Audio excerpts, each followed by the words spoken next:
Hi, welcome to HowtoDandD. My name is Fred Wheeler and today I want to talk about Dungeons and Dragons. And honestly, it doesn't matter what game you are playing, whether it's the basic Dungeons and Dragons game from the very inception of Dungeons and Dragons, or you're playing Dungeons and Dragons 5e, or you're playing some other system. It really honestly doesn't matter. This has been requested. A lot of people have wanted some dungeon mastering guides around starting your campaign, and obviously that's because they don't want to start their campaign the same way all the time, or they want to shake things up a bit. So what I thought I would do is just show you three images just to begin with, and I want you to decide which out of those three images is what you find the most appealing. And once you've done that, you can make comments in the live chat box to tell me which one you like the most. Now the first one I'm going to show you is the Tavern. This is essentially where the players' characters all meet for the very first time in a tavern, get drunk together and basically decide to go off and kill monsters and take their treasure, or do whatever quest that the dungeon master has come up with, or maybe an adventure hook of some kind that they have created and the dungeon master decides to fill in the gaps. Or the second image, where your party have already sort of got to know each other, they've already got their adventure hook, and they're travelling a road towards whatever goal it is they have to achieve. And this is sort of trying to get rid of all of the awkwardness of your campaign and get sort of straight into the travel side and the adventure itself. Now it might not necessarily be travelling from one point to another, but it doesn't matter, but you get the point. And then the third option, which is your party of adventurers or characters have known each other for some time, and they have already had adventures and explorations. They've already completed a quest or a goal. In this case, this particular party have already defeated a small dragon.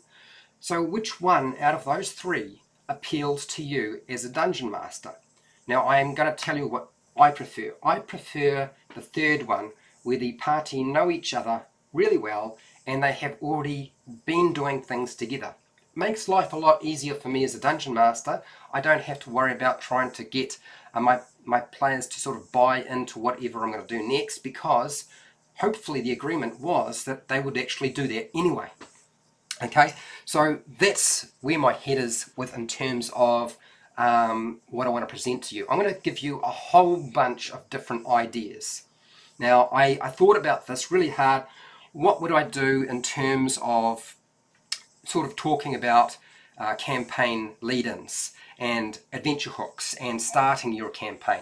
So what I'm going to do is I'm going to really quickly tell you 20 different ideas. Now these have been taken from my own brain, from other people's brains, from YouTube videos, from books, from the internet. I'm going to give you all 20 right now. These are the things I'm going to discuss today, and then you can decide if it's worth hanging around.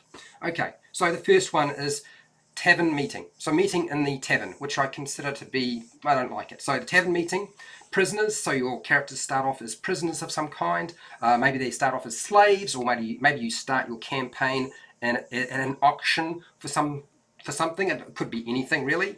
Maybe it's a party or a gathering, a grand ball, or maybe they're gathering up together to perform some sort of heist. So it's your story is going to be revolving around a heist of some kind.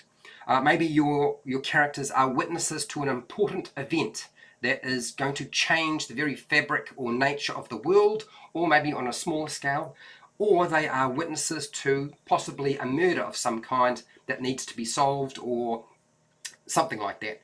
Hired by a patron, either in their own home or in somebody else's home or in a secret location, and they have to perform a task for a price, or maybe it's a favor. They're doing this as a favor.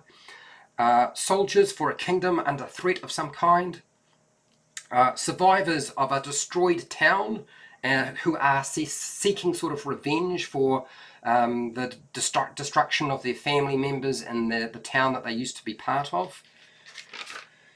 A call to action and a dream, sending them on a quest. The players' characters are part of an organization of some kind, maybe a guild or a company. Characters are shipwrecked on an island or on a different planet or a plane of existence. PCs are recently raised from the dead. So they start off dead, and this is a product of some sort of magical effect, and they have to either perform some sort of task to have their souls, rest in some way, or maybe to get their bodies back or something like that. The characters are fighting side by side as you start off in a gigantic battle for survival of some kind. Maybe it's their survival, maybe it's somebody else's survival.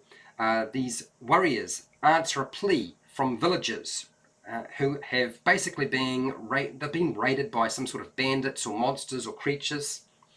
Maybe they are escorts or guards for a wagon train or a caravan moving people and goods from one point to another. Maybe they have to find an ancient artifact before an evil group of evildoers can use it to dominate the world or exert some sort of horrible darkness across the world in some way. Maybe they have to reforge a broken magical weapon, or even maybe destroy a magical weapon. If they're reforging a magical weapon, maybe that's to slay an invincible or terrible monster, or maybe it's to destroy a magical weapon so they can stop some sort of great evil. Maybe they have to, maybe they have to reforge a broken weapon so that they can, did I say that? I've already said that one. A CSI unit, like a private investigation team who have to solve mysterious cases or solve a series of strange events. Maybe the crew of a pirate ship, you start them out sailing the seas, plundering rich merchants, or just causing trouble for some kingdom of some kind, or somebody else, it doesn't matter. Maybe they start off as circus performers who have run away. So instead of running away to the circus, they run away from the circus and go to make their fortunes. So these are all things I am going to discuss. I'm going to break them down into pieces so that it's a bit more just, there's a little bit of fleshing out. I'm going to give you some examples so you sort of know how to build it in. So for those of you who wanted the short version, that's the short version. I've given you all 20 ideas I am going to talk about today. So if this is the time you decide, Fred, I've had enough, thank you very much, I'm off, you can do that. Otherwise, I'm going to pull up my face and we're going to talk about the ins and outs of running a campaign so that you can sort of make really good, educated decisions. There's lots of really clever people in the live chat who will help, don't you worry. So here we go. Hello, how's it going? I'm just going to make sure I position myself sort of roughly in the middle and then transition over to a screen so you can see my face. Okay, hi everybody. So this has been requested for a long time. I am going to try to work from my notes as best I can. I also have a whole lot of examples sitting beside me. I know you probably don't understand quite what that means, but essentially there's a huge amount of examples that I pulled up. I spent hours and hours just trawling through stuff. Hi everybody, how's it going? Okay, so let's start off. One of the biggest hassles with starting a campaign and trying to make everything work is the reality that you've got to get a whole bunch of people to coordinate themselves, right? Sorry, I just need to move myself over a bit. So you've got to get a whole bunch of people to coordinate themselves, to actually cooperate and sort of link themselves into your adventure. And how do you do that? This is not supposed to be a session 0 discussion, but I'm going to talk about the session 0, okay? And the reason I want to talk about it is it's going to make your adventure so much easier to run. It's not about making it better, but making it easier for you, because there's a couple of things that happen when you run a session 0. It gives everybody an idea of what sort of adventure you're going to run, and maybe you provide them with options, maybe you don't, maybe you say, look, this is what I want to run, are you interested? And those people who are not interested can say, hopefully they're being honest, I'm not interested, I don't want to be a part of that, see you later, and off you go. That's fine. But it also means that the players can build characters, and you should be asking them to do that, to actually get them involved in integrating their characters into the story you are going to provide them with. Now, you've got to give them some meat. You've got to give them some kernel of information so they know what sort of character to build. If you don't do that, don't expect your players to actually build a character that's going to work in your campaigns. You've got to give them some meat, some sort of kernel, some sort of seed. That's what the adventure hook is all about. Give them the adventure hook first, and then let them build those characters. It is really solely up to the Dungeon Master to provide information to the players about what sort of character is going to work in the Dungeons and Dragons adventure that's going to be run. But it is up to the players to make sure they make characters that are not Chuck Norris, that are not Van Damme or Arnold Schwarzenegger or anything like that. They need to make a character that will work in your campaign. So Dungeon Master responsible for providing players with information about their campaign and what they want to run, and players responsible for making a character that will work with that adventure. That is my view. You can disagree with everything that I say here right now. That's fine, but honestly, if you want things to work well and you don't want a whole lot of conflict, these are the sorts of things that need to happen. Now, this video is not supposed to be about a session 0. It is supposed to be about campaign starters, but it always starts with discussion with adults, teenagers, children, whoever is playing, about what is going to be taking place in your campaign. Now, this is what I would like to do, because I know there's a lot of people in this room and it might get fuller, for all I know, as we work through all of these ideas and I talk about the ins and the pros and the cons of each one, and sort of the ideas you can build on. I want you to use hashtag question. If you have a question for me, hashtag question in the live chat. That'll make it a lot easier for me to actually pick it out. If you have some really good advice that I have missed, then I want you to go hashtag advice and then write your whatever your advice is on what I'm talking about. I do not want to go back to a topic I've already discussed. So if you jump in late, if somebody jumps in late and you see that I have ignored their comment, it's because I'm going back to something else that I've already discussed, and there are 20 different starters I've talked about. How am I supposed to do that in anything under like an hour, hour and a half? There's a lot of material to cover, okay? So hashtag advice if you want to give advice, and hashtag question if you have a question. All right, let's start off with the tavern meeting. Meeting in the tavern. By far, for me, the worst start for any campaign. And it's a cliche, it's a trope, it's been used many times. I don't really like it. I feel it's the weakest start for any campaign, starting in a tavern. Now, it could be an inn, it could be a tavern, it doesn't really matter. If they're sitting around and they've never known, the characters don't know each other, that's really a lot of hard work. Why do that to yourself as a dungeon master? Get them to build characters that are linked in. Now, here's the thing with meeting in a tavern. I have no problem with starting in a tavern, provided a couple of things happen. First off, if you are dealing with experienced people who have played Dungeons and Dragons before, and they are all friends and have known each other for a long time, and they know each other's personality and ins and outs, and they are good at linking in with you as a dungeon master, then starting off with characters that have never known each other in a tavern might work.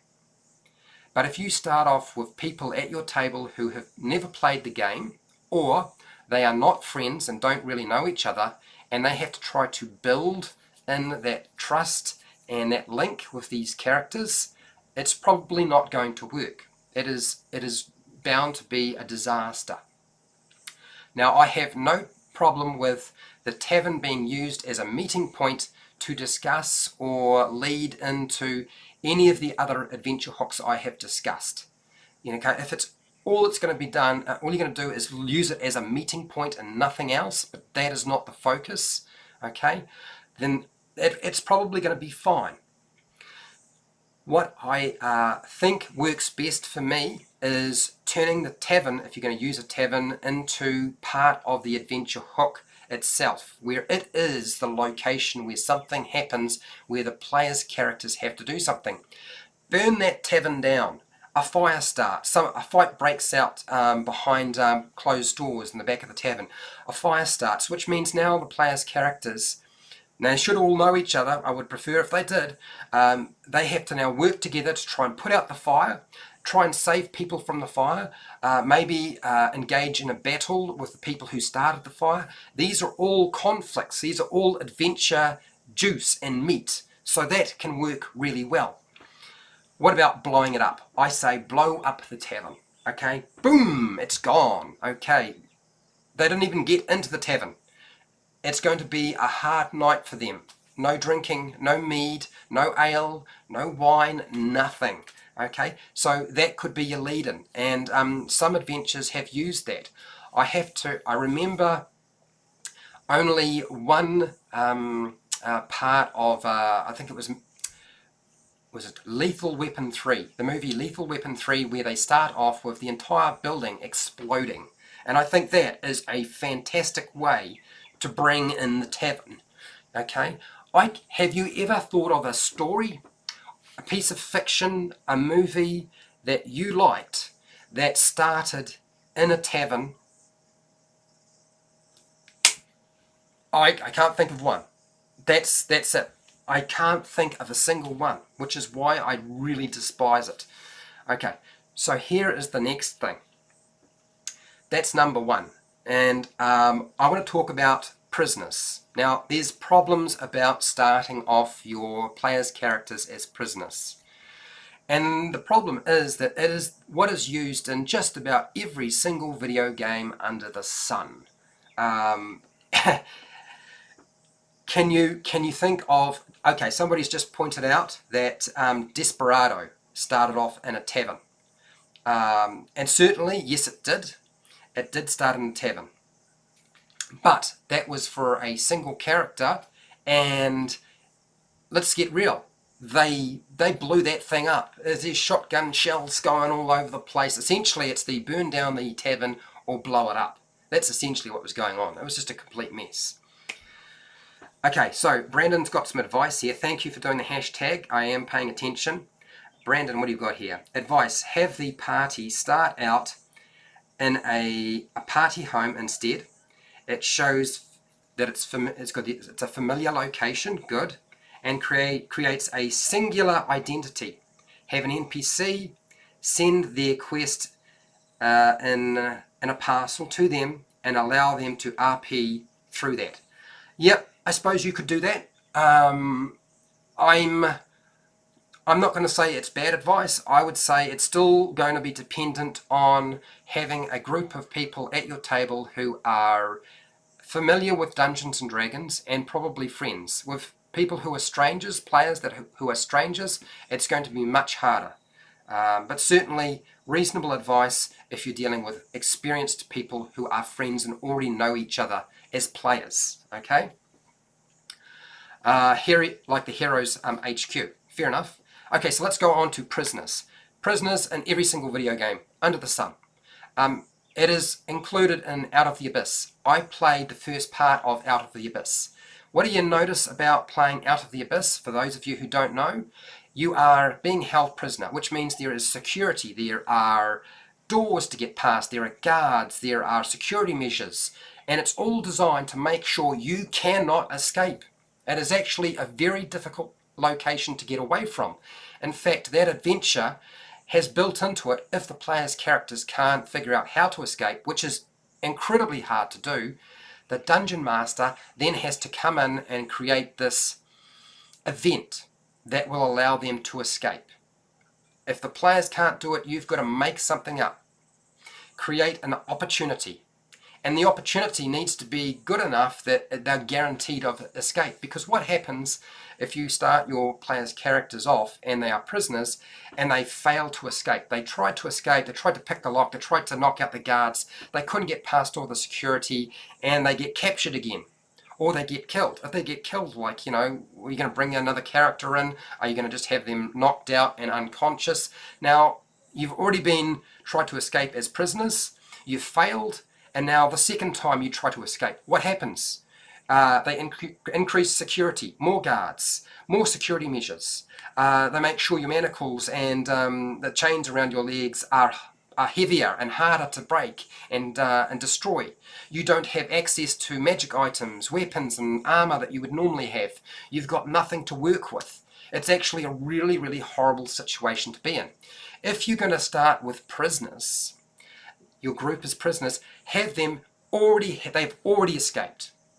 Something happened, they have already escaped, and start there. Don't start in the prison. That's my advice to you. It's not fun. I never found it fun. I actually found it, I tried really hard with Out of the Abyss, and I had run a couple of adventures, I believe 2, where I tried to use sort of a prison location, and what came across to me was that it's not satisfying to me, and it was definitely not satisfying to my players. They did not like it. I don't understand why so many RPG video games insist on using the prison as an opportunity. It's so frustrating for a player. So understand that. Frustrating as hell. Okay, next. I want to talk about a couple of examples too, because I'm a big fan of movies, for those of you who don't know. So, The Great Escape. Now, if anybody's watched The Great Escape, which is an old movie, it essentially goes through the process of the characters in this story repeatedly trying to escape, and eventually one of them does, and the rest either perish and die, or if they don't perish and die, they are recaptured and stuck. So this is a good example of why a prison as a start for your campaign isn't a great idea. Another story, which is called The Mysterious Island by Jules Verne. Now, Jules Verne has done some great stories. Now, this is about 4 prisoners who escape in a balloon, so essentially it's already tied in, and they crash land during a storm on a mysterious island, which is covered in all sorts of horrible threats and creatures that they need to sort of deal with. I think this is actually a really good idea. This is a little bit like the combination of a shipwreck and being prisoners, but the good thing about this is they've already foreshadowed. The story does not revolve around them trying to figure out how to escape. They get to the balloon, they get away. And that is a great way to actually use the prison idea. Okay, so there is a question by the Cart of Videos. This isn't a D&D question, but how and or where would someone start a Call of Cthulhu RPG campaign? You can start your Call of Cthulhu campaign pretty much anywhere, honestly. I think a mystery is probably a good point. And I'm going to talk about mysteries and sort of, investigation and stuff in a second. So we'll get to that. I'm building towards that. There's a lot of material to cover. Okay, next one. This one is much like The Prisoner. And this is a situation where the player's characters are slaves. Now, they might be starting off their campaign as part of an auction where they get sold off to somebody. They might be slaves who have broken free and already escaped. They might be slaves who are prisoner. I don't advise that. I think if you're going to go with the slaves, have them already, they were slaves, they have escaped, they're on the run. I think that's the best way to deal with that. You can also use the concept of the auction, where you start your adventure where there's an auction for a dead person, their estate's on auction, or maybe there's an auction for an important artifact or item, and maybe they are security at that auction. I don't want to go too much into that because I didn't really feel that that was a very exciting lead into any kind of adventure, but you could start off with an auction. A slave auction is one where the slaves, for whatever reason, manage to escape. I feel like that's the best way. So what are some good elements and bad elements to this? Much like the prisoner, when you are the slave, you are essentially now an outlaw. So you're on the run, you have the pressure of people chasing you. This can create conflict. It means that the sorts of things your players' characters can do in your adventure are limited, because they can't just, they've got to change their identity, they've got to be careful who they talk to, they've got to be careful where they go, all of which is complicated. And I would make sure the players' characters, their characters are one thing, but to make sure those players know what they're getting themselves into. Make them understand, look, you're playing a campaign where you're essentially an outlaw, whether that's for good or for bad, or whether it's just or unjust is beside the point. You're playing essentially outlaws and you're on the run, whether that be the prisoner or the slave. So there is some complications to that. I like the idea of the slave, one, because it reminds me of a story I watched many years ago, and it's one of my favourites. Yet again, I'm going to use a movie, and that is Captain Blood. Captain Blood is essentially a doctor who winds up in slavery. This is all just backstory as far as I'm concerned. The real action is when we get to the group of individuals that he has befriended who decide to escape, and they leave the plantation and they escape and they capture a ship and they wind up as pirates on the high seas. Fantastic way to run your campaign as a lead-in. I think this works really, really well. Captain Blood. Slaves and then pirates. Why not? As I said, remember, you are essentially setting them up to be outlaws. Okay, so there was a hashtag here. I think I covered the question one. Will, how's it going, Will? Hashtag Fred, glad to see you again. I am trying to figure out how to take the Lost Mine of Phandelver module and turn it into a longer running campaign. Have any thoughts? Yes, I have 2 videos, as it happens, Will, called What's the Next Adventure After Lost Mine of Phandelver? You will find it in the playlist for Lost Mine of Phandelver DM Guide, or Dungeon Master Guide. So I've already talked about that particular topic. I've provided you with a whole lot of ideas that I had that I thought were good, that are from third-party publishers. I have told you how I approached the Lost Mine of Phandelver, and I have also provided you with all of the options I can with most of the Wizards of the Coast pre-published adventures and how to tie them in if you wanted to try and do that. So hopefully that will solve your problem. You can go and check out that video some other time. Hang around, there's still more stuff to be talked about. Okay, alright, now let's talk about the next one. And the next one is the gathering or the party. Now, it doesn't really matter how you lay this out. Essentially, there's a gathering of people, a party of some kind. I like the grand ball concept. When I think of grand ball, I think Cinderella. I think masquerade masks. I think Anastasia is a really good example of using the party location as an adventure hook, where essentially you have a gathering of people, whether it be nobles or they're not nobles, or a festival of some kind. But in Anastasia, it all starts off with this grand ball, this birthday party for the princess. And what shows up is some sort of horrible, nasty sorcerer who curses her, curses the family, and a whole lot of bad things befall them. This is an opportunity for your characters to try and stop this individual from making that curse come true. So I think Anastasia is a really good example of how to bring your party together and make things interesting. And that is just the grand ball.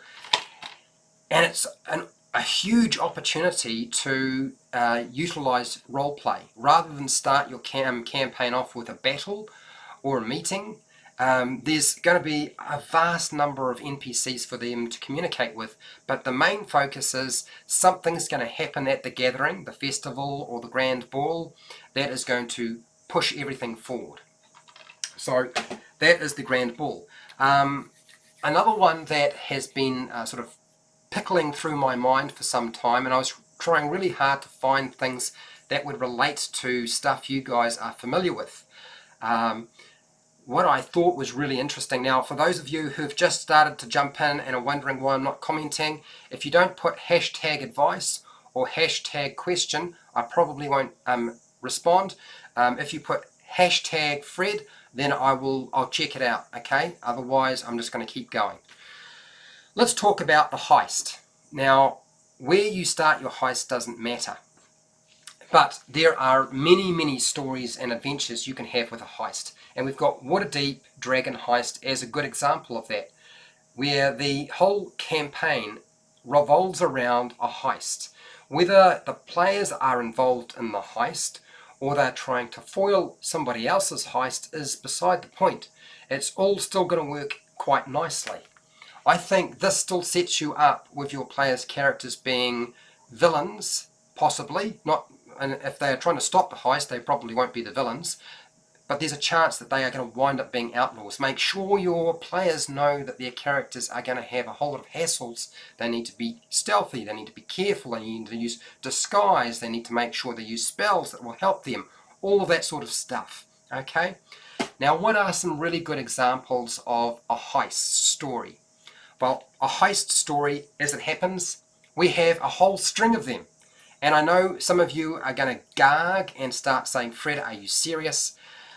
But let's get real. The Fast and the Furious series are just a series of heist movies. Whether the group are actually doing the heist themselves or stopping somebody else's heist is beside the point. These are all groups of individuals who come together in some way. There's usually a leader or a mastermind. So one of your group members might be the mastermind, and essentially they are going to perform a heist of some kind. This is with cars. You don't need to use cars. You can use dragons. You can use a gnome-mobile. You can use horses, camels, elephants. Who cares? You can use some sort of fantasy creature. Maybe you're going to use griffins.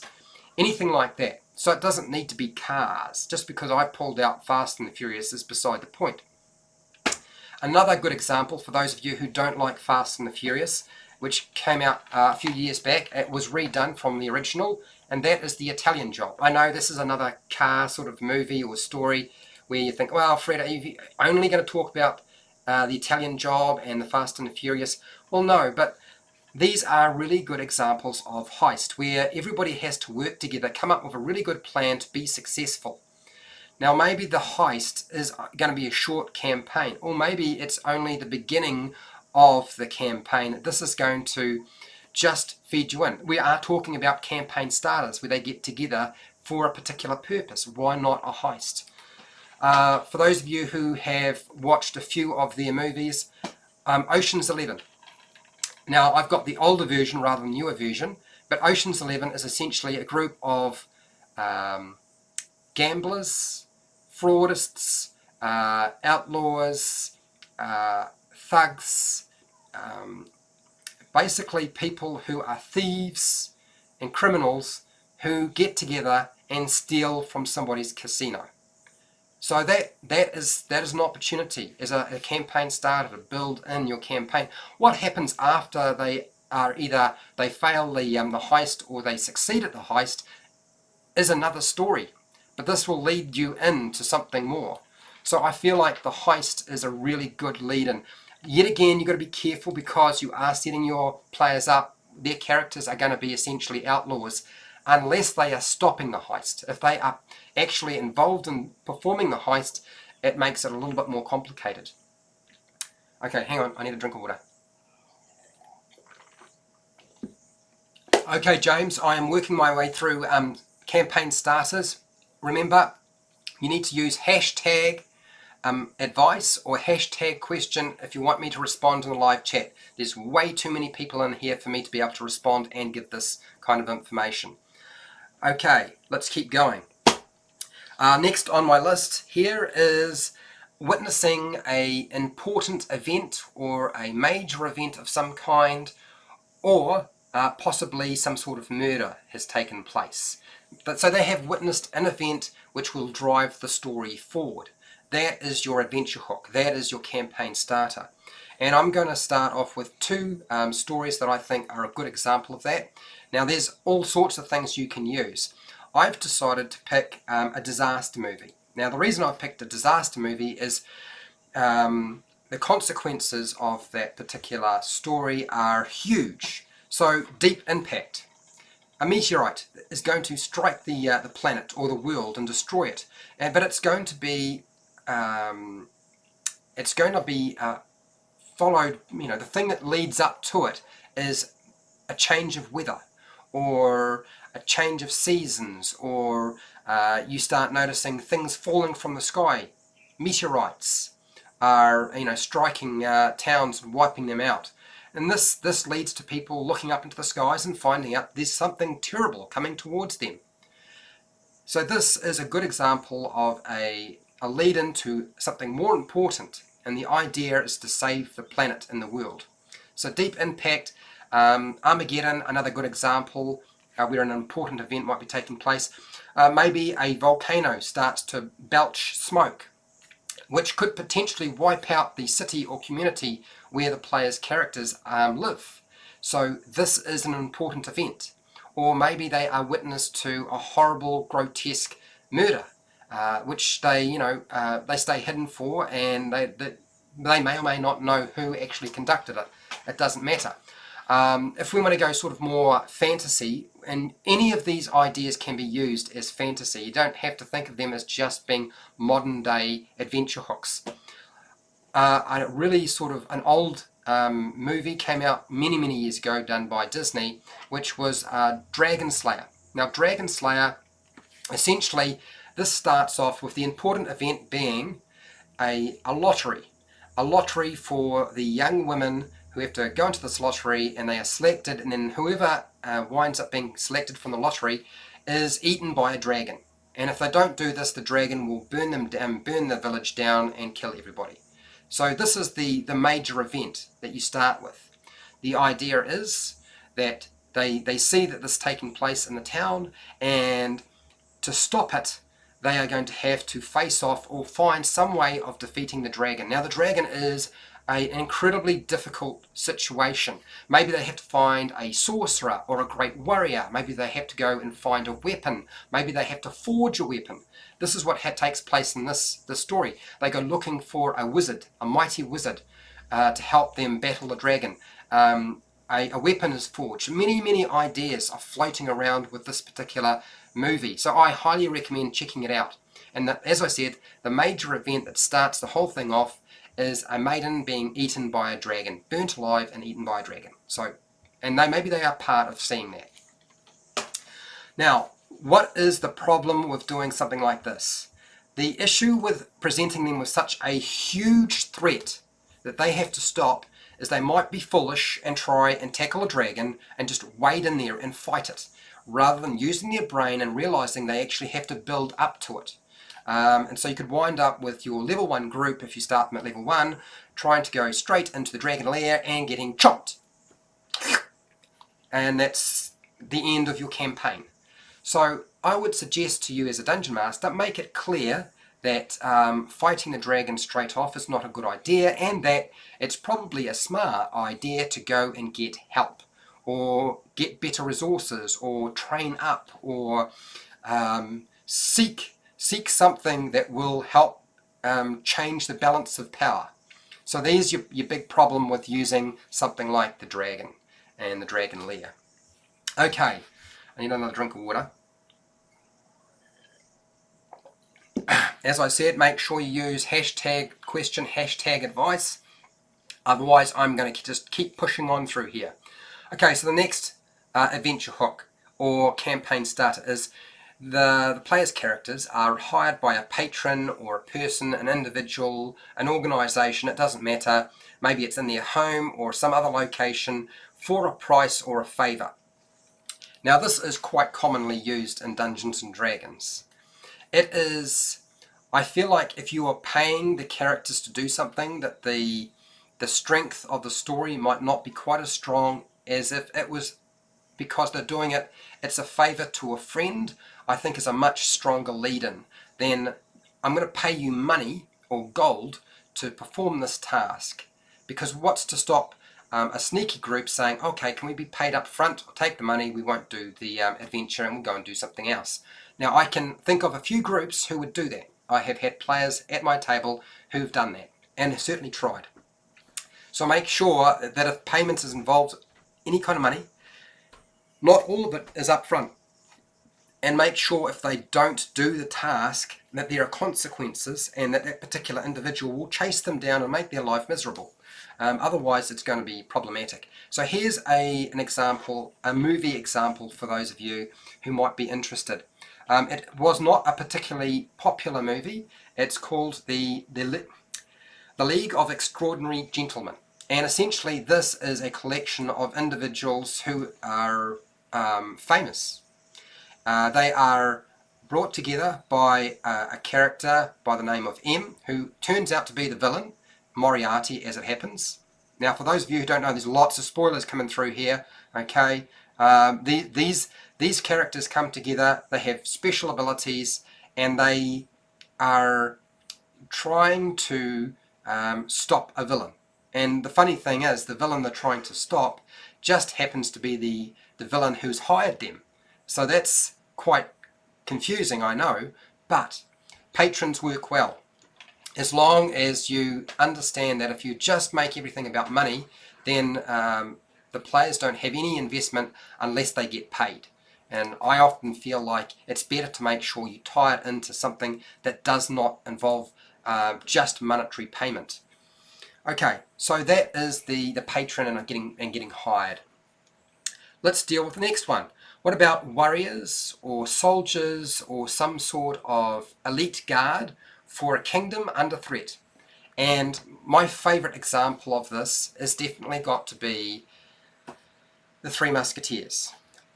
Let's get real. It is one of the classics. It's one of the best stories around. We're talking about, sorry, I'll just get the lights in the right place. We're talking about some of the best characters that could come together for a particular purpose.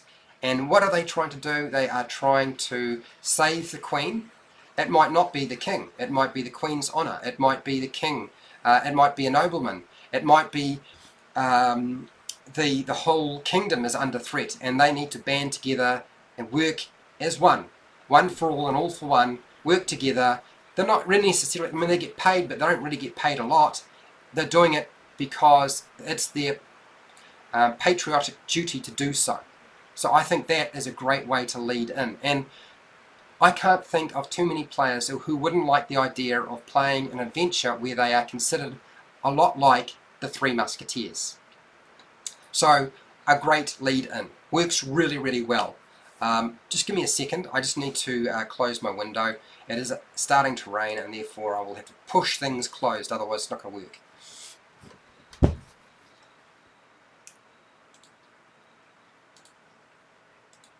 I just moving my window closed. I will back in a sec. And there.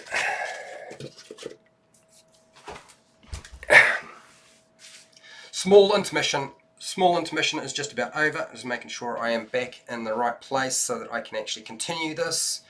Yes, we're on and we are back. Okay. Now, what I want to talk about next is what about survivors? One of the more interesting aspects of any kind of Dungeons and Dragons adventure is the opportunity to play characters who might have revenge. I mean, revenge is a strong catalyst for adventure and conflict, right? So why not survivors? And I was trying to think of a story or adventure that might sort of revolve around that, and I thought of the pre-made adventure Storm King's Thunder, which I've played not so long ago. I think that's a good example of where you are part of a village that is attacked by giants, and you have to go and then solve the problem of why the giants are causing so much trouble. Really, really interesting idea, and there's a lot of motivation behind it, provided that you get player buy-in. I still think it worked really well. I liked the idea myself. It was a clean way to actually start your campaign. Destroy the township that the player's characters live in, and they are the sole survivors, and work your way from there. And what is a good example in terms of a movie? I was trying to think of something that sort of would make a lot of sense, and I thought the only thing I could think of was Conan. Conan is a good example of his village was destroyed. He is the sole survivor. I know it's a single character, but you could do this with a collection of individuals, and over time he builds up his body and his training, and he goes on pretty much a bit of a rampage to destroy Doom, a snake cult. Get rid of them, dispose of them, because they are spreading across the world like a dark virus of some kind. So this is a really good example of, and I suggest watching this movie because it's got so much good stuff when it comes to Dungeons and Dragons in it. All sorts of interesting stuff, particularly if you like snakes. Conan, lone survivor of a village who goes on a quest and eventually becomes a king, and maybe your players' characters will eventually become kings, but a good way to lead in. Okay, I'm going to just flick the page over. I'm going to continue on. There we go.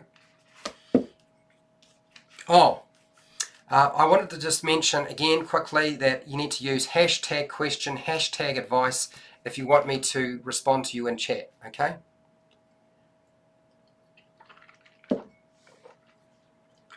Right, so we're getting there. Well, it's going to be a long video, guys.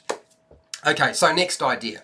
What about a call to action from a dream? So they have a dream of some kind, and there's a call to action to go on a quest, perform a mission, perform a task. This is only really going to work if you have all of your characters having the same dream. I think that's where the secret lies. So what is a good example of where this works? As it happens, one of my favourite movies, The Matrix. The Matrix is a good example of all of the characters on the submarine they've all been in the dream world, a machine world, and they have to break out of that dream and fight the machine threat. And Neo is obviously the key individual behind the group, but there's still a group on the submarine, and Neo is just the leader. Certainly got a key part to play, but this is what I was thinking of in terms of there is a dream, and you use that as your lead-in to create your own quest.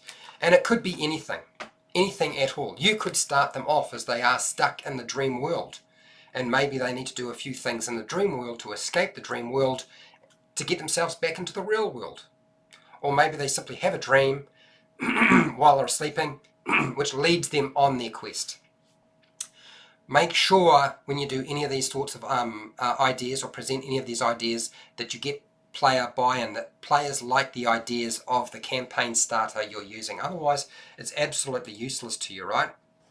Okay, so that is the call to action from a dream sequence of some kind, or a fantasy world that's sort of all made up of dream. What about the players' characters are part of an organization or a guild or the same company or even the same clan? Now, this has been used many times before. The factions in Dungeons and Dragons 5e are a good example of being able to tie your characters together with the same goal and mission in mind. And so this is why using factions is a really good idea. What I am going to suggest to you is, when it comes to stories to pull from, there are so many good ideas out there. Probably one of the strongest stories that you will know of is Star Wars, all part of the rebellion against the evil empire. Now, this is science fiction, I realise, but look, the difference between science fiction and fantasy is just the dressing. You can change everything, okay? Luke Skywalker, Han Solo, Princess Leia, Obi-Wan Kenobi, C-3PO, Chewbacca, okay, and R2-D2. They make up the party, they make up the group that go on this adventure. And they are fighting the rebellion, trying to get the plans for some great invasion or great war machine to the rebellion before they are destroyed. You can use all these ideas in your Dungeons and Dragons adventure. So Star Wars, great place to look. Another one, if you want to go more sort of a little bit covert, more secret agent-like rather than rebellion, and that is Mission Impossible. Almost all of the Mission Impossible movies revolve around a covert operation or group who work together, much like a Dungeons and Dragons group, to stop a huge threat taking place, whether it be the activation of a nuclear bomb, the release of a horrible plague or virus, the use of some sort of technology, maybe the infiltration of higher up government. All of these things are things that you can use, and of course you can go Ghost Protocol on them if you like. But Mission Impossible, secret agents. Players love the idea of being secret agents, so I would certainly use that as a possibility as well. The other one that I wanted to talk about, and that is The Hobbit. Now, I know a lot of people are like, oh, no, you're not going to talk about The Hobbit. Whether it be the book or the movie, let's talk about the book. I'm going to hold up the movie, The Unexpected Journey. Look, it's not the movie you need to worry about. The concept behind the story. Remember, this is about a group of dwarves who have a wizard who's hardly ever there and a hobbit with them. But it's really about the story of a group of dwarves who are from the same clan trying to reclaim their home. This is actually a really good campaign starter, which is why Tolkien did so well with the story. It works so well. It can be used by you. Cannibalize and pinch, steal, borrow everything you can think of from other forms of literature and fantasy. And science fiction is good too, but fantasy is good too.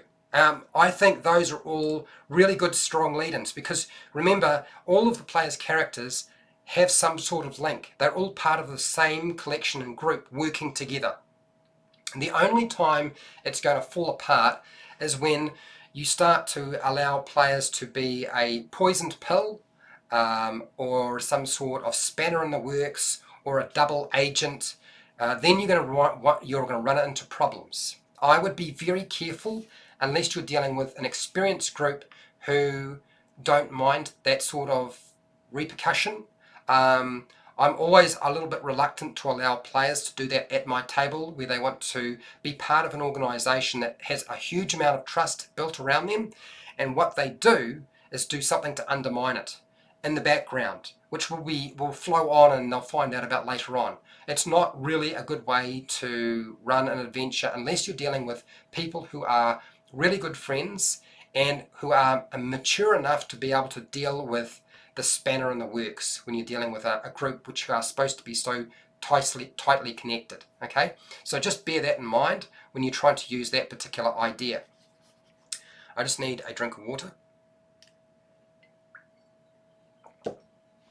I'm on to my second glass. It's a good sign. Okay, as I said, hashtag question, hashtag advice if you want me to respond. Okay, so next one is, what about the characters are shipwrecked on an island or on another world or another plane of existence, or maybe they are trapped in a particular location. A good example of this is the TV series Lost. Or what about something a bit more modern, maybe a bit more futuristic and science fiction-y, and that is Lost in Space. A really good example of, this is a family who, for whatever reason, work together, but they get lost on another planet and they have to survive.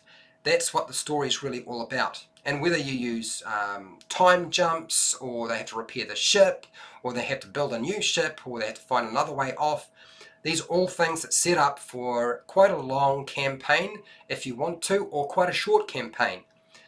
But it certainly puts everybody in the same place. It also can restrict, particularly if you use an island of some kind rather than a world.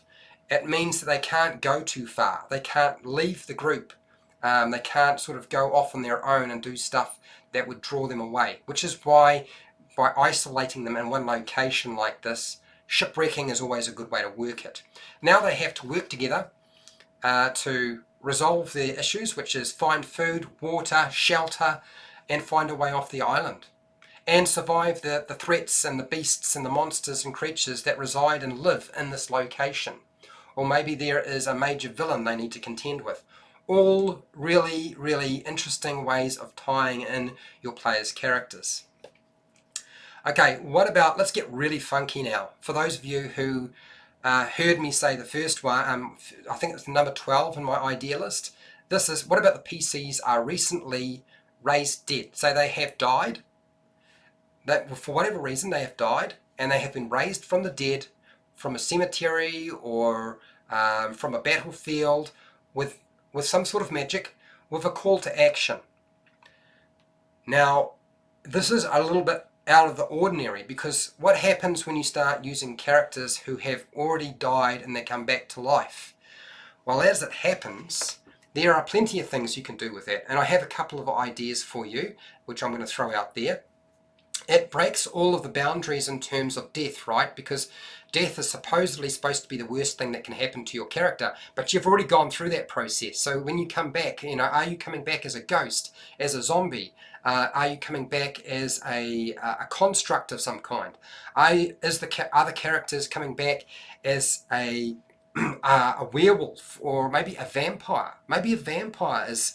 Maybe you've got a group full of vampires that are going to go on an adventure of some kind. Maybe it is to destroy the vampire that made them a vampire, so they can get rid of their vampire nature. Maybe that's part of the story you're going to build for them. So I'm going to go with the one that I found in my library of movies, and that is Underworld. Underworld is a good example. There are two main characters who have to contend with the fact that they have been made vampires, and not necessarily because they wanted to. We find out more about this as we go. But this is a good example. I don't really want to talk about Twilight. For anybody who starts saying, what about Twilight? Twilight's got vampires and werewolves in them. I don't like my vampires that sparkle in sunlight. So we're leaving that alone. What about Robocop? Robocop died, put back together. The $6 million man I talked about in another video not so long ago, where he's suffered a huge injury and they rebuilt him. Maybe they have to rebuild the characters. Ghost in the Shell is a good example. Okay, this is one character gets rebuilt, but many of the characters that she hangs out with have been rebuilt because they suffered huge and horrible injuries. So another way of working it is starting off with them dying or suffering a huge fatal injury where things have to progress from that. Now, make sure when you explain that kind of idea to anybody that you are making it clear that something horrific is going to happen to their character. So their character's probably suffered some sort of horrible trauma. Psychological issues occur when you start dying or suffering major injuries. And maybe they need to build those sorts of ideas and concepts into their character. So I would suggest start it out. It's a little bit different. You could even have your characters having their adventure in the realm of the dead. Rather than on the material plane, their adventure takes place in the hell, or the abyss, or in the ethereal plane. All of those ideas could work quite nicely. Just as I said, you've got to make sure you let people know what they're in for. Okay, next one.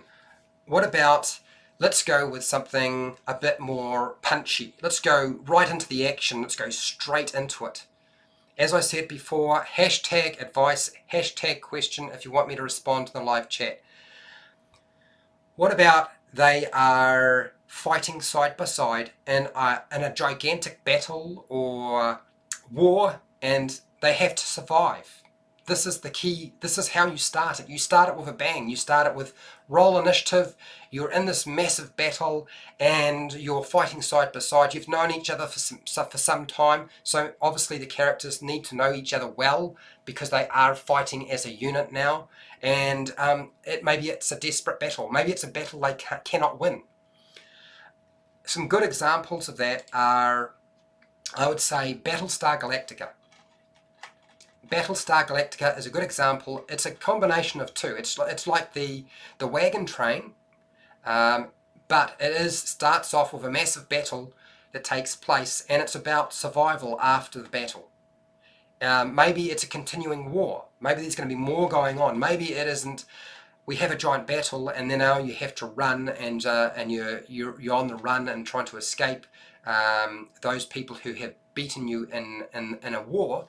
Maybe it is that you are part of a battle that will continue on for quite some time. So Battle Los Angeles. I couldn't think of anything else, but Battle Los Angeles sort of illustrates the point of you start off with a big, huge fight. All of the stuff leading up in the story is backstory. What is important is them being dropped in the middle of the thick of battle and having to deal with something they have never had to deal with before. Use monsters, use creatures, use constructs. It doesn't matter. They do not need to be aliens. You can use aliens, obviously, but that's a good way to start an adventure where all of the characters know each other. They've all under pressure and stress. They have to work together to make it work. Otherwise, they're probably going to get wiped out. So, as I said, hashtag question, hashtag advice if you want me to respond to the live chat. Okay? Alright, so let's go on to the next one. This has showed up quite a few times, and it's quite popular too. This story has been retold so many times, and that is some has-been warriors or soldiers or fighters or gunslingers or whatever you might call it. They have sort of past their best, and they answer a plea from a village who is being raided by bandits or monsters or creatures or something like that. And they do this because not so much for money, but because they've lost their way in the world. And maybe this is your start lead in.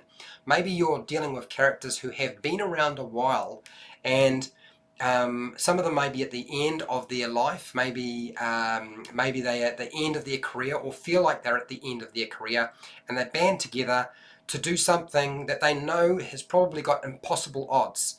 Now, the best example of having your characters answer a call or plea from villagers who need assistance is the Seven Samurai story.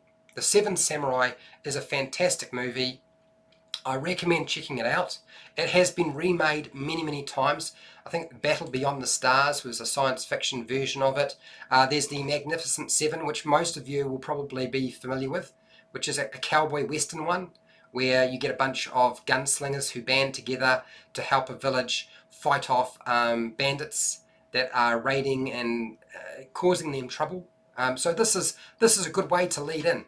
Now, how does it work if those characters don't necessarily know each other?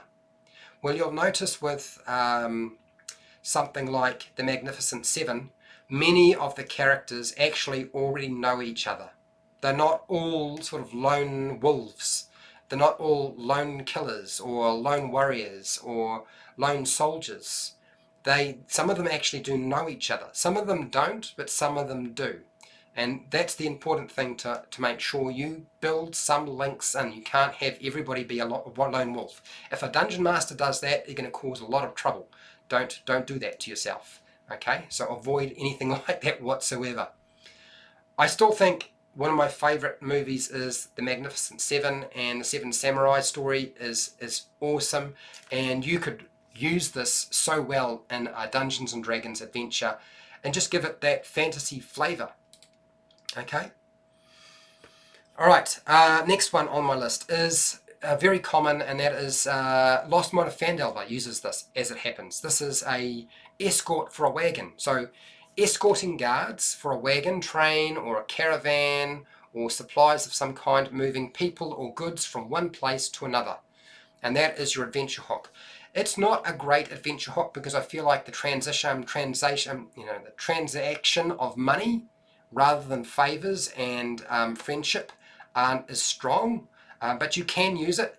I think one of the more interesting ones that I've seen done recently that I thought worked really well, because each of the characters have different reasons for doing it, but they are all forced into a situation where it has to work. If they don't work together, they will all perish, and they know it. And that has got to be Mad Max. Mad Max Fury Road.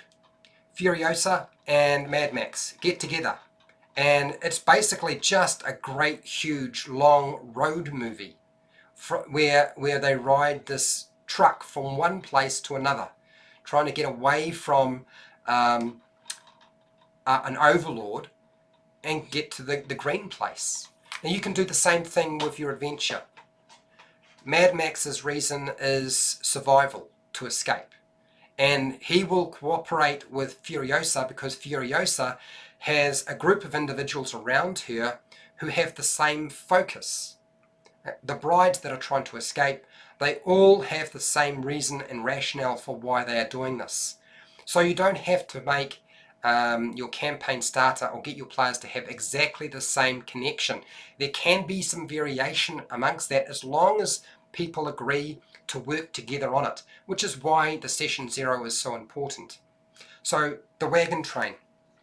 The Lost Mine of Phandelver uses the same sort of concept, where you're working for a friend. You're getting paid, but you are essentially working for a friend to move wagon supplies or mining equipment from one place to another. Okay? I need another drink of water. Here's my next one. This is one of my favorites because it's so modern in its concept, but it's been pulled from old literature and old theatre, old TV series, stuff like that. As I said, hashtag question, hashtag advice if you want me to respond in the live chat. Okay, let's go with find an ancient artifact before an evil group of whatever cult or group or force or nation can get hold of it and dominate the world, dominate the planet, dominate the world, dominate the land, whatever. Okay, now it might be that they have to stop them getting this artifact and you've got to find it before they can, or maybe it's to find an artifact to use it to defeat the villain or the great threat of some kind. All of these are certainly options. Examples. One of the things I find interesting is I always find myself coming back to Indiana Jones. Indiana Jones and Raiders of the Lost Ark. We know about it. We've all probably watched it. It's a great movie. It's a great story. Indiana Jones teams up with other individuals. There's really, I would say there are 3 key characters who work together in this.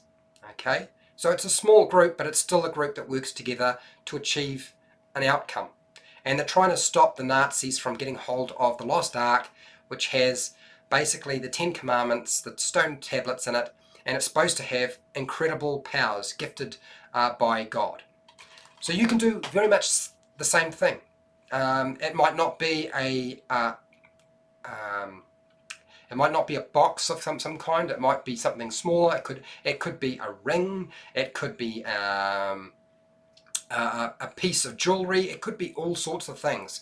So whatever it is, it might be a statue. You can pick anything as your ancient artifact. It might be a piece of armor. Remember, when we say an ancient artifact, it doesn't mean that it needs to be a weapon. It doesn't have to be armor. It doesn't have to be weapons. It doesn't have to be a tool. It can just be a piece of art that is important, that will give the players the opportunity to stop the villains or defeat them. Another one I think that comes up, and I know a few people have probably watched this movie, and that is Krull. Krull. So they've got to get hold of basically a flying star. It's the weapon that's needed to defeat the beast who is invading their world. And that's what's important. But while this is taking place, there is a group of individuals who, for whatever reason, team up and they are trying to fight for the world, make sure their families are safe, things like that. All of these tie everybody together. Another good campaign starter. Okay, find an ancient artifact. Really, on the same heel of that one, and that is, what about reforging a broken weapon or magic item, and this is to slay an invincible or terrible beast or creature or monster or villain of some kind. Or maybe it is to destroy, not reforge, but destroy a magic item so that that will defeat the main villain, the Dark Lord. So we're talking about stories that we know of, quite familiar with the Dark Crystal, where the crystal is what kept the peace. It's been shattered, it's been broken, there's a shard missing. Replace the shard, defeat the Skinxies. I think that's how you pronounce it. Okay, that's what the focus of this is. And there are, let's get real, there are probably about 3 or 4 main characters who work together to make this happen. That's what the story is all about. I mean, and you could say there's 2, but actually I would say that the little fluffy creature is counted as number 3 as well. Okay, that's where I'm going with this. Now that is to defeat an ancient evil, putting back the Dark Crystal. Or, we all know it, Lord of the Rings. Stop the Dark Lord. The only way to stop the Dark Lord is to get the One Ring and throw it into Mount Doom and melt it down and destroy it utterly forever. So Lord of the Rings, yet another good example where they are given this artifact, the lead-in for the whole adventure, which they have to protect from evil forces and get it from one place to the next, or find somebody who can unforge this magic item or this artifact or whatever it is. Okay, so I need another drink of water. I'm doing a lot of talking. I know this is long, guys. Okay, so next one on my list. I've worked through that. Yes, let's talk about CSI. I'm not a fan of CSI on TV, but a private investigation group or team who solves mysteries and cases, maybe strange events, all those sorts of things. Sapphire and Steel is something that comes to mind. It's an old TV series, but also too, I was trying to find something that would sort of work best. I think the CSI concept works really well because you're probably familiar with those TV series. Scooby-Doo, Mysteries Inc. This is a group of individuals who get together, solve mysteries, solve strange events, and they have to work together. And sometimes they're stopping supernatural events, sometimes it's a not so supernatural event. Really up to you, okay?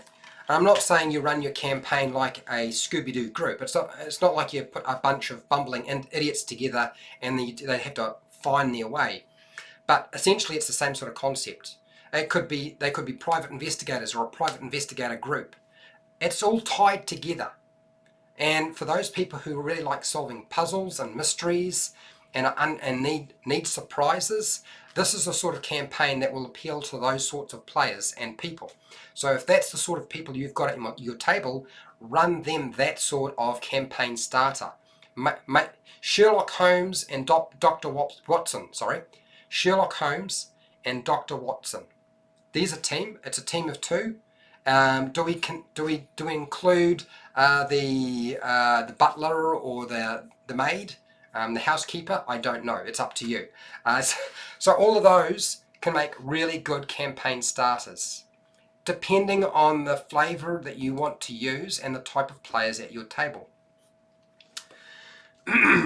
Now, I have 2 more things I want to talk about, and the last one is probably a little bit off cuff, so we'll see how we go with that. So my last one, second to last one, is what about a crew of pirate ship? A crew on a pirate ship. Who doesn't want to be a pirate? I know I would love to be in a pirate campaign. I'm looking forward to the new adventure that's coming, that's supposed to be around that. You can make your own. So maybe you're plundering the seas, or sinking rich sailing vessels and taking their stuff, or maybe you are knocking off ships that have slaves aboard them, so you can rescue those individuals and free them. And you'll use them, of course, on your own ship to help support the crew. Or they make up a community that you build up over time. So it's not just when you think pirates, I think pirates, Robin Hood. I think you're playing an outlaw, so make sure it's clear to them that you're playing an outlaw of some kind. But their motivation doesn't always have to be because I want money. Maybe it is to do something for the greater good. And I think that's a really fun campaign starter. Just stick them on a pirate ship. You're part of a pirate ship. Pirates of the Caribbean, there's a whole bunch of movies revolving around that. Captain Blood, which I've shown you already, another really good example. Maybe they come across a treasure map and they get hooked up with pirates, and now we're talking about Treasure Island.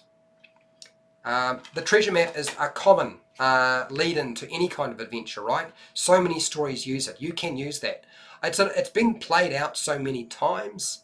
So if you've got a group of people who are really experienced playing the game, you might find that giving them a treasure map is just a bit too cliche. The trope is used, they're ready for something new. But as I said, it depends on your group. And this is all really supposed to be about giving you ideas, okay?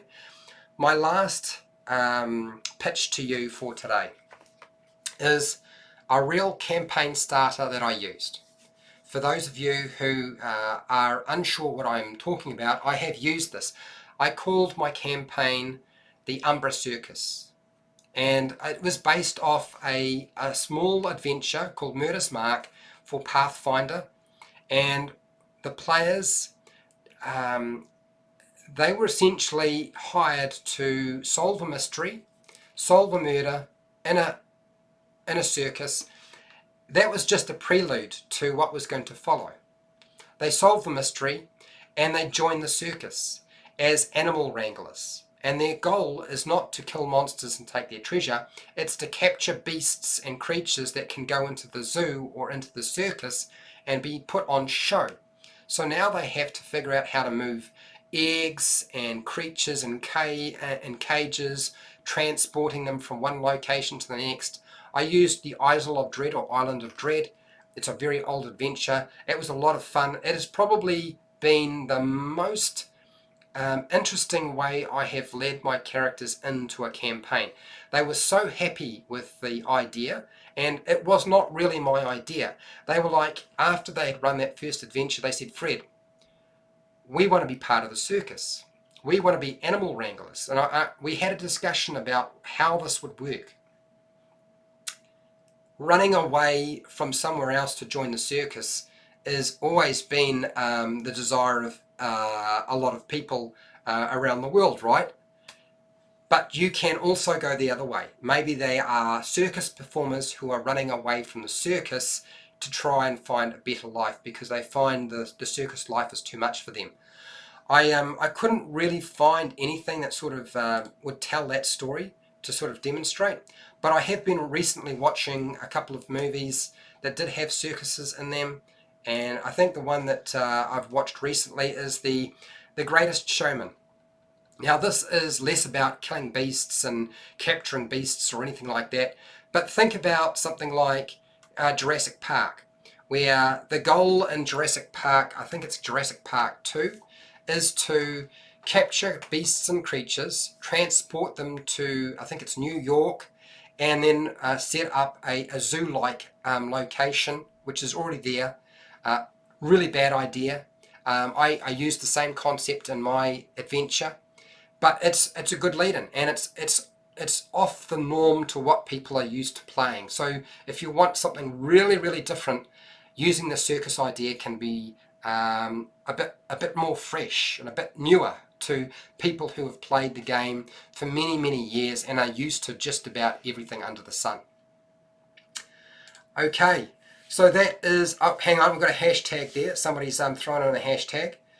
Brent, hashtag Fred, how do you have the characters use a pirate ship, for example, the cannons, sailing, movement of the ship? Do you have a suggestion where to look? Okay.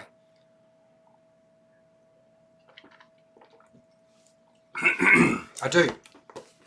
I believe that you'll find cannons and how they work in the Dungeon Master's Guide. It's in there. laser guns, pistols, but I'm pretty sure there's a cannon in there as well.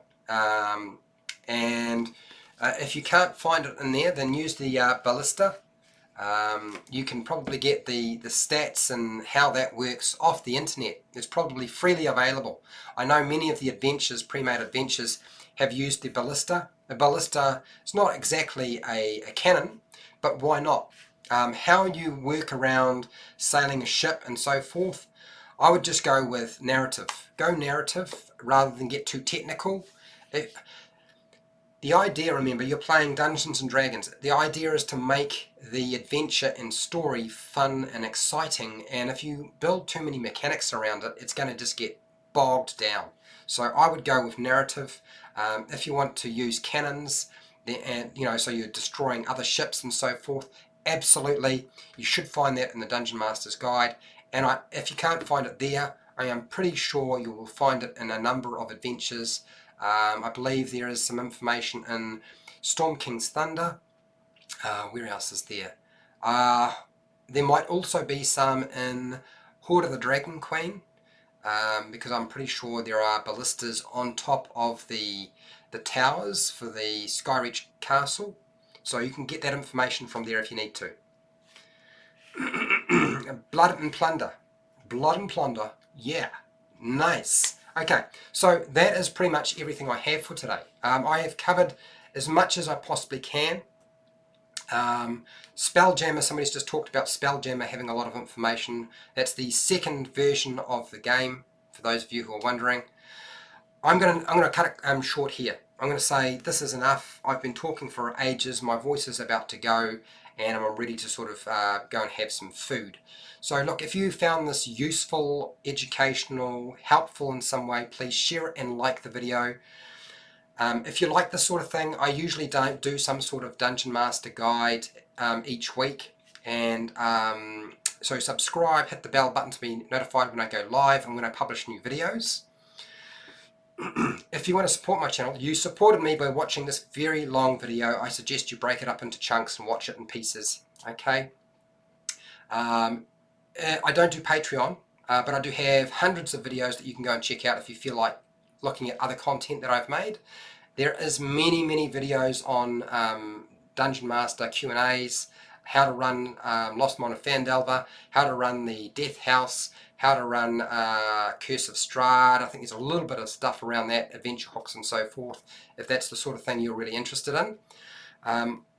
As I said, I don't plan to do Patreon, but I do have affiliate links down in the description where you can find stuff online and buy it, and I get a small commission for anything you buy from Amazon and the book depository when you go through those links, and that really helps support the channel as well.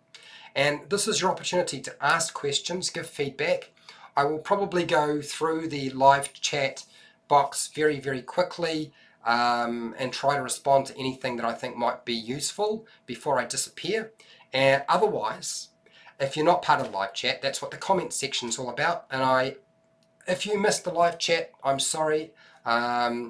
Just have to use the comment section, okay? And hey, till next time, keep rolling those 20s. Keep playing Dungeons and Dragons. Play more Dungeons and Dragons.